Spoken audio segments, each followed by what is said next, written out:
My name is Lindsay Saligman, and I'm going to be talking about why language learning is meaningful to me. I was not raised speaking many languages. I was not raised speaking in a family or in an area where many languages were spoken, unfortunately, and I remember my life changed when I was first introduced to another language, which was in middle school when I started learning Spanish.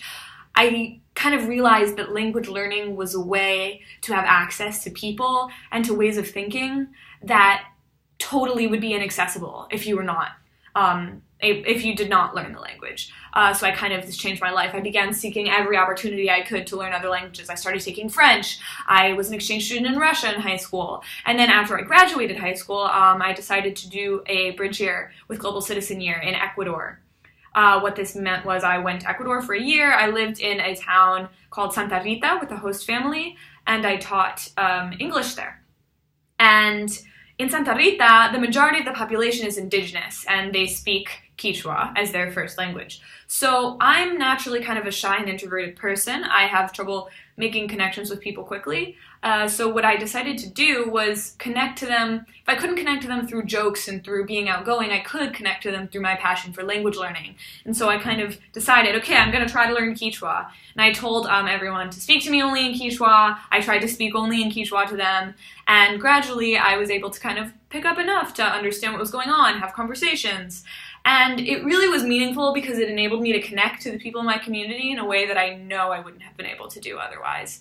An example of this, I remember in my English classes, rather than translate the words from Spanish to English, I would translate them from Quechua to English. And my students thought this was hysterical. For example, if a student asked me, oh, what does it mean? What does the word house mean? I would say, oh, the word house means wasi. And wasi is Quechua for house. So I'd say, house is wasi, and they'd laugh so hard. To them, this is funny because in Ecuador, most of the people who are not indigenous don't speak Quechua, have no interest in learning Quechua, and then they're just kind of blown away, like, what is going on here? Why is this gringa coming here and speaking Quechua to us? And they thought it was so funny. It was really a way for me to connect to them.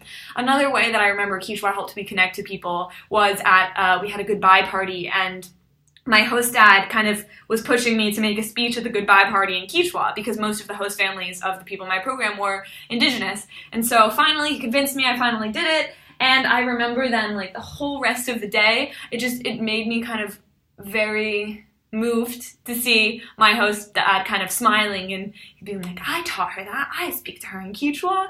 And it was so nice because I had such trouble with connecting with him at the beginning, and learning languages really enabled me to do that. In college, I started learning new languages, Farsi, Chinese, and I'm trying to use these in many ways to have access to new perspectives and new people. So that is why language learning is meaningful to me.